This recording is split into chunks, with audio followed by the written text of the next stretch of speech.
L'info écho avec Capital. On commence avec le mot du jour, le contrat d'engagement territorial. Très décrié par les médecins mais plébiscité par le gouvernement, ce dispositif vise à mieux rémunérer les docteurs qui ouvrent leur cabinet le samedi matin ou limitent leur dépassement d'honoraires. Mais il a conduit à l'échec des négociations conventionnelles entre les médecins et l'assurance maladie. C'est désormais Annick Morel, ex-inspectrice générale des affaires sociales, qui est chargée de définir les conditions d'exercice des docteurs et surtout leurs futurs tarifs de consultation. Et les chances sont minces que le contrat d'engagement territorial soit introduit dans la convention médicale. Décryptage sur capital.fr. On enchaîne avec la question du jour qui concerne 11 millions de foyers. Les chaudières au gaz seront-elles bientôt interdites dans les logements anciens ? Aujourd'hui, seules les maisons neuves sont concernées par cette interdiction. En 2025, elle s'étendra aussi aux bâtiments collectifs, les immeubles en copropriété par exemple.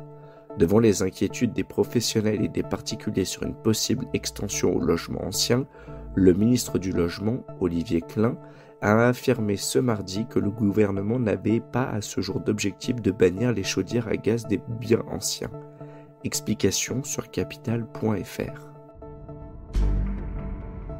On poursuit avec le chiffre du jour, 34% des possibles bénéficiaires du revenu de solidarité active, RSA, n'en font pas la demande.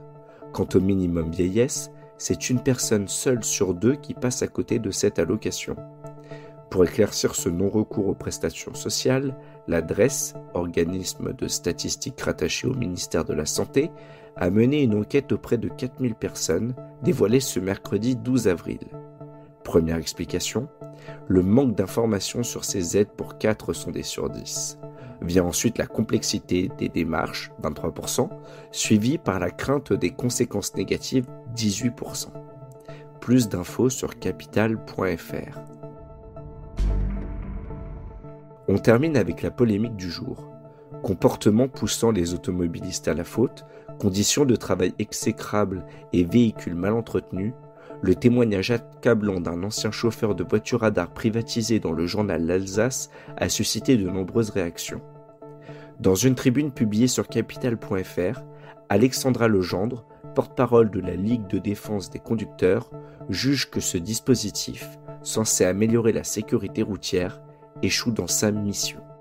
C'était l'Info Écho avec Capital.